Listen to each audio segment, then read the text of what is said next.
करके काम किया। आप कहते हवा की बात, हवा तो आपने देखी है, आपने बनाई है। याद करिए 1977 जब बिहार की 54 लोकसभा की सीटें जनता पार्टी ने जीती थी। हवा देश की राजनीति में बनती है महोदय। लेकिन मैं कहना चाहता हूं आपसे, इस प्रकार कंपटीशन का अर्थ क्या है? किसी की लकीर मिटाने से कोई छोटा हुआ है क्या आज तक? कोई छोटा नहीं होता है महोदय। अपनी लकीर बड़ी करनी पड़ती है, दूसरे की लकीर छोटा करके कोई आदमी बड़ा नहीं बनता है। बड़ा बनने के लिए अपनी लकीर बड़ी करनी पड़ती है। आप अपनी लकीर बड़ी करिए, कौन मना करता है? कौन आपको आपत्ति जाहिर करता है? खूब बड़ी लकीर कर लीजिए आप देश के प्रधानमंत्री बन जाइए, मुझे क्या आपत्ति हो सकती है? लेकिन आप तो कुछ और सोचते हैं। और महोदय मैं आपसे कहना चाहता हूं, जैसा मैंने कहा आपसे पहले कि आप पहले से अलग होने की मंशा रखते थे और उसका प्रमाण भी मैंने आपके सामने दिया है। आपने क्या किया? बिहार को विशेष राज्य का दर्जा मिले, यह आपका एजेंडा केवल था क्या? इसी बिहार की विधानसभा में सभी पार्टी के लोगों ने बिहार को विशेष राज्य का दर्जा मिले इसका प्रस्ताव पास किया था। मैं मानता हूं कि आरजेडी के लोग विरोध में थे, कांग्रेस के लोग विरोध में, सीपीआई के लोग विरोध में थे, लेकिन मैं इसका विरोधी था क्या? मैं आपके गठबंधन में शामिल था, भाजपा जदयू का गठबंधन था, एनडीए था। एक महीना पहले आपने कहा प्रेस कॉन्फ्रेंस में, एनडीए का मैं अध्यक्ष हूं, मेरे संयोजक नंदकिशोर यादव हैं। मैं था आपके साथ, लेकिन विशेष राज्य के मुद्दे को आपने कैसे बदल दिया? अपने पार्टी का एजेंडा बना लिया। यह केवल इस बात का संकेत है कि आप इस प्रदेश के अंदर अपना अलग एजेंडा बनाना चाहते हैं, अपनी अलग सरकार बनाना चाहते हैं। ये जो आप आरोप लगाना चाहते हैं कि भाजपा ने परिस्थिति ऐसा पैदा कर दी कि हमारे लिए अलग होने के अलावा कोई चारा नहीं था, यह आरोप सरासर गलत है, निराधार है। आपकी मंशा इस एनडीए से अलग होने की थी, आपकी मंशा अकेले सरकार चलाने की थी, आपकी मंशा उड़ीसा की तरह एक बार यहां भाजपा को धक्का देकर बाहर करने की थी, इसलिए आपने यह काम किया है। सीधा आरोप आपके ऊपर लगाना चाहता हूं महोदय। मैं कहना चाहता हूं, क्या आपत्ति है? आपको क्या लग रहा है? एक मजबूत आदमी, एक ईमानदार आदमी, विकास के काम करने में तेजी लाने वाला आदमी, उसका अपराध क्या है? यही ना कि वो गरीब का बेटा है, चाय के दुकानदार का बेटा है, पिछड़ी जाति का बेटा है। यह अपराध है क्या? यह अपराध है क्या? और पिछड़ी जाति का बेटा होने के बाद भी समाज का सब तबका उसके साथ खड़ा होने के लिए तैयार है, बिना अगड़ा पिछड़ा का विचार किए हुए, बिना अगड़ा पिछड़ा का विचार किए हुए अगर समाज का सब तबका उसके साथ खड़ा हो रहा है, आपको क्यों तकलीफ हो रही है? आप भी अपना कद बढ़ाइए, कौन मना करता है? आप आ जाइए रेस में। लेकिन जब आप खुद कहते हैं कि आप उम्मीदवार नहीं है, तो झगड़ा नहीं होना चाहिए था, विवाद नहीं होना चाहिए था, लेकिन आपने किया। आपको मुबारक, आपको मुबारक हो। मैं जानता हूं कि जब 2014 का लोकसभा का चुनाव होगा तो बिहार की जनता भी देश की जनता के समान अपना जनादेश देगी, जो हम सबको स्वीकार होगा। लेकिन महोदय मैं एक बात कहना चाहता हूं, आप कहा के लिए विश्वास मत लाएं। मैं फिर दोहराना चाहता हूं, मैंने कहा आपसे कि आप तो जुगाड़ टेक्नोलॉजी कर लिए, कांग्रेस के लोग आपके साथ चले गए, और जब कांग्रेस के साथ आप चले, आप कांग्रेस के साथ कोई आज नहीं जाना चाहते थे। हम बगल में विजय जी बैठे हुए रोज क्या करते होंगे? कांग्रेस से तो ना है वो, क्या विजय जी? बाकी नरेंद्र भाई की बात अलग है, ताकि करते क्या होंगे? यही करते होंगे। आप याद करिए, आप याद करिए मुख्यमंत्री जी, आप याद करिए मुख्यमंत्री जी, आप लोहिया के विचार के लोग हैं, लोहिया की विचारधारा, लोहिया का गैर कांग्रेसवाद,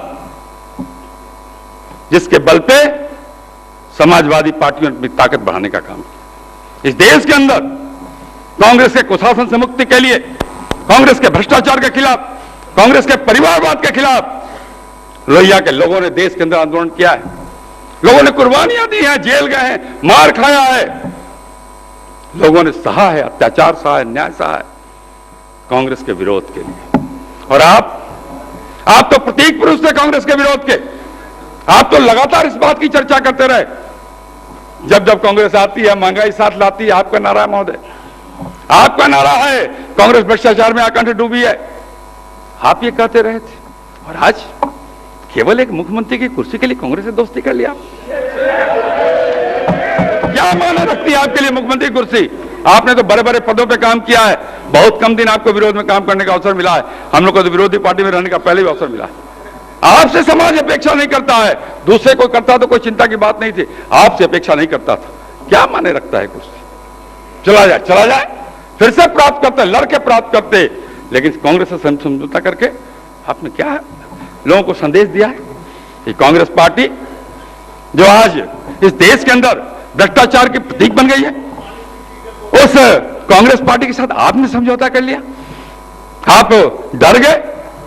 सीपीआई के मित्र हमारे आज वो भी आपके साथ हो गए, निर्दलीय हमारे मित्र आपके साथ हो गए। कौन आपके साथ हो गया मुझे इसकी चिंता नहीं, क्योंकि मैंने पहले भी कहा आपसे, आप जुगाड़ टेक्नोलॉजी में माहिर हो गए, और जुगाड़ टेक्नोलॉजी में जब कोई माहिर हो जाता है, कांग्रेस से दोस्ती करेगा तो केवल जुगाड़ टेक्नोलॉजी नहीं सीखेगा। मुख्यमंत्री जी ध्यान रखिए, कांग्रेस का जो पाप है वो भी आपके पार्टी के अंदर घर कर जाएगा, वो भी घर कर जाएगा, तो वो भी आपके ऊपर असर पड़ेगा, दिखाई पड़ेगा। इसलिए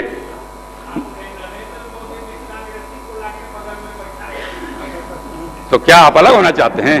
आप अलग जाना चाहते हैं?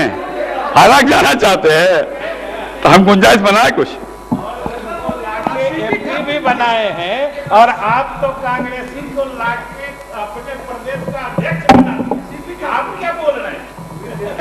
विजय जी, मेरा अरे सुनो विजय जी, आपको गुस्सा आ सकता है, आपको गुस्सा आ सकता है मेरी बात से। गुस्सा नहीं है, प्रेम है आपसे, लेकिन आपकी बात पर दस आती आ सकती है, बिल्कुल आ सकती है, क्योंकि आपने 95 नहीं देखा है, आपने 96 नहीं देखा है, आपने 98 नहीं देखा है। और बिहार की जनता जो एनडीए के समर्थन में है, वो जनता नीतीश कुमार के बगल में विजय चौधरी को नहीं देखना चाहती है, वो नरेंद्र सिंह को देखना चाहती है, विजेंद्र यादव को देखना चाहती है, बिशन पटेल को देखना चाहती है, और रमई राम को नहीं देखना चाहती। आपको कष्ट हो सकता है, लेकिन ये नहीं हो रहा है, होना ये। आपका दिल जलना स्वाभाविक है। आप विजय जी भूल गए, आप जिसको जलने की बात करते हैं, बिहार का, देश का राजनीतिक इतिहास इस बात का गवाह है कि भारतीय जनता पार्टी ने विचारधारा से समझौता नहीं किया है। याद करिए 77, याद होगा नीतीश जी को, नीतीश जी शायद उसमें सांसद आप नहीं थे, लेकिन याद करिए दोहरी सत्ता का सवाल खड़ा हुआ तो देश में पहली बार हम शासन में आए थे, अटल बिहारी वाजपेयी मंत्री थे, लाल कृष्ण आडवाणी मंत्री थे, लेकिन ये दोहरी सत्ता का सवाल आया, हमने गद्दी को लात मार करके बाहर का रास्ता अख्तियार करने का काम किया था। हम बहुत विचारधारा के लोग हैं, आप मुझे क्या सिखाएंगे? हम तो संघर्ष करके आए, हम तो लड़ते हुए आए हैं। आप संघर्ष की परिभाषा क्या जानिए? सत्ता के सुख भोगने वाले लोग हैं, आपको संघर्ष की परिभाषा नहीं, उनको नीतीश जी को मालूम है, लेकिन वो आप कभी शेयर नहीं करते होंगे तो मैं क्या कर सकता। महोदय, मैं कहना चाहता हूं, क्या करना चाहते हैं? मैं कहना चाहता हूं आपसे महोदय, यह कांग्रेस पार्टी के साथ आपके पास बहुमत है, इस कांग्रेस के साथ आपने समझौता कर लिया। जो मैंने कहा, आप याद करिए आपातकाल की स्थिति, क्या क्या बयान थे आपके। 74 का आंदोलन, लोकनायक जयप्रकाश नारायण के इस जन्मभूमि कर्मभूमि में जेपी के आह्वान पर सब कुछ छोड़ करके काम करने वाला नीतीश कुमार आज उसी बिहार के अंदर, देश के अंदर आपातकाल लागू करने वाली कांग्रेस के साथ समझौता कर रहा है। देश की जनता नीतीश जी देख रही है, बिहार की जनता इस बात को देख रही है। कांग्रेस में कोई परिवर्तन आ गया क्या आप ये बता सकते हैं? अपने भाषण में जरूर चाहूंगा कि आप बताइए, क्या जो कांग्रेस उस समय की थी, जिस कांग्रेस के खिलाफ आपने लड़ाई लड़ी थी, जिस कांग्रेस के खिलाफ आपने आंदोलन किया था, जिस कांग्रेस के खिलाफ लड़ाई लड़ते हुए आपने जेल की यातना सही थी, क्या उस कांग्रेस में बहुत परिवर्तन आ गया? क्या कांग्रेस का वही स्वभाव आज नहीं है? क्या कांग्रेस भी आज भी तानाशाही प्रवृत्ति की नहीं है? क्या कांग्रेस आज भी भ्रष्टाचारी नहीं है?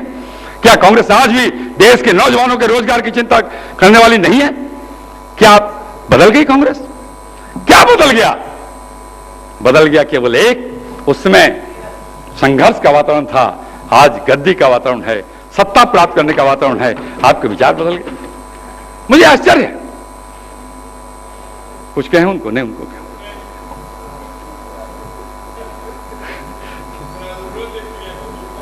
नहीं, उनको क्या देखना है? वो तो पूरा दिख रहा है, मैं तो पूरा दिख रहा है, मैं तो केवल अभी एक पार्टी की चर्चा कर रहा हूं। महोदय, कांग्रेस का ये जो साथ आपका हुआ है, ये पूरी तरह से पता नहीं आपने कैसे स्वीकार कर लिया, मुझे इस बात का आश्चर्य है। मैं जितना आपको जानता हूं, जितना आपको समझता था, मुझे अपनी धारणा बदलनी पड़ रही है महोदय। कांग्रेस के बारे में आपकी जो राय थी, लगातार अभी तक जो राय थी, अचानक केवल गद्दी बचाने के लिए, सरकार बचाने के लिए उस कांग्रेस से आपने समझौता किया, यह कहीं से भी शोभनीय नहीं महोदय। मैं इसकी निंदा करना चाहता हूं। मैं आप नरेंद्र भाई कह रहे हैं आरजेडी की बात, अब क्या अंतर है आप में उनमें? उनकी संख्या तो 22 हो गई, क्या अंतर है? याद करिए आप नरेंद्र भाई, जो लोग आरजेडी के शासनकाल में केवल लालू यादव अत्याचार करते थे क्या? उनके मंत्रियों ने जुल्म नहीं किया क्या? शासन अकेले वो चलाते थे क्या? लेकिन धीरे धीरे चाहे वो आरजेडी के लोग हो, लोजपा के लोग हो, बाकी लोग हो, सबको तो तोड़ के ले आए आप। तो आपके आने से बदल जाते हैं क्या? आपके आने से बदल, आरजेडी का कल्चर बदल जाता है क्या? तो अगर बीजेपी के साथ है तो सांप्रदायिक है, तो आपके आने से बदल जाते हैं क्या? आपके आने से बदल, आरजेडी का कल्चर बदल जाता है क्या? तो अगर बीजेपी के साथ है तो सांप्रदायिक है, और बीजेपी छोड़ के चला गया तो हो गया वो धर्मनिरपेक्ष। तो आरजेडी में अगर है तो वो कलंकित हो गया बेचारा, और वही आपके यहां चला गया तो बड़ा पाक साफ हो गया। बारे बारे भाई, बड़ा बारे भाई, क्या अंतर है? पूरे अंतर को समाप्त कर दिया है आपने। आरजेडी और जदयू का भेदभाव कुछ भी नहीं है। और कल तो उदाहरण उसका है, कौन था? नरेंद्र भाई, सुन लीजिए, कल कौन थे वो सज्जन जो गए थे आक्रमण करने? शिवसेना के टिकट पे चुनाव लड़े थे पटना मध्य से। शिवसेना में थे तो सांप्रदायिक थे, बाद में वो आरजेडी में गए, आरजेडी में से आप यहां गए, बड़ा धर्मनिरपेक्ष हो गए, बड़ा अच्छे आदमी हो गए, जुलूस निकाल रहे हैं भाजपा के खिलाफ। क्या है मतलब, क्या है? जो जनता दल ओरिजिनल थी हम उसी में थे, आरजेडी अलग बना और उनके खिलाफ लड़के आज यहाँ खड़े हैं। नहीं, मैंने आपकी चर्चा नहीं की है, मैंने आपकी चर्चा नहीं की है, मैं आपकी बात नहीं कर रहा हूं। लेकिन आप भी जानते हैं कि मैं किन की बात कर रहा हूं। हाँ, मैं किसी का नाम नहीं लेना चाहता, सब मेरे मित्र मेरे साथ काम किए हैं, मैं नाम लेकर के बात को हल्का नहीं करना चाहता। लेकिन मैं जरूर कहना चाहता हूं कि जो आपके मूल विचार थे, जो सैद्धांतिक रूप से आपने अपने को साबित करने की कोशिश की थी, गैर कांग्रेसवाद के नारे के आधार पर आपने सरकार में शामिल हुए थे, आप देश की सरकार में और बिहार की सरकार में का नेतृत्व किया था आपने केवल अपनी सरकार बचाने के लिए उसको तिलांजलि देने का काम किया है। आपने केवल अपनी सरकार बचाने के लिए ऐसे समझौते किए हैं जिन समझौतों की अपेक्षा देश आपसे नहीं करता था। कोई अर्थ नहीं है, चले जाए गद्दी, चला जाए सत्ता। लेकिन ये जो नापाक गठबंधन है, ये जो बेमेल गठबंधन है, इस बेमेल गठबंधन के आधार पर अगर आप सपना देखते हैं कि भारतीय जनता पार्टी और राष्ट्रवादी विचारधारा को परास्त कर देंगे, महोदय आपका सपना सच नहीं होने वाला है। हम बिहार की जनता के अदालत में जाएंगे।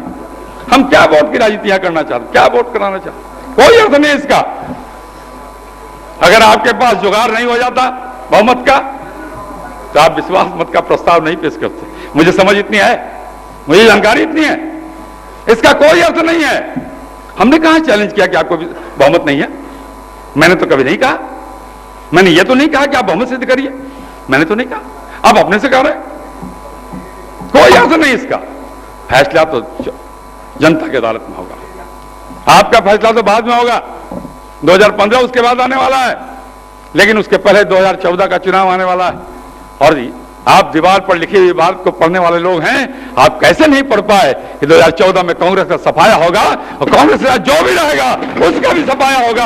आप कैसे नहीं पढ़ पाए? मुझे आश्चर्य हो रहा है।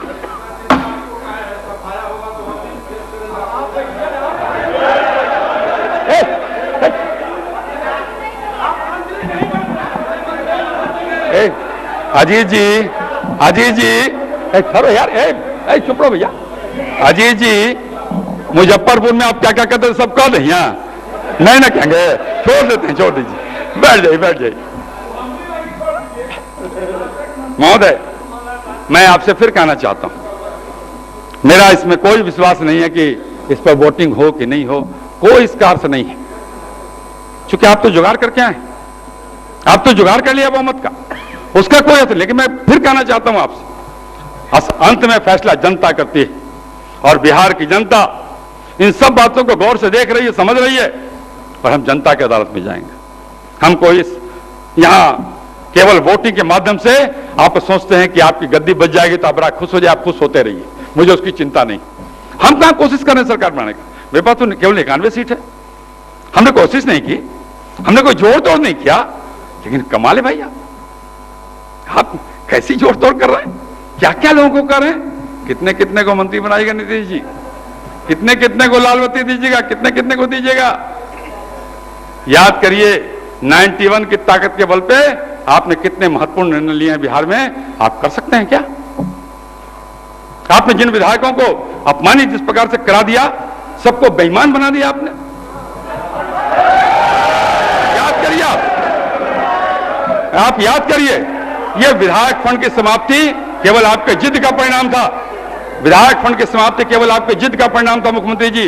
याद करिए, मैं बोल सकता हूं, मैं बोलना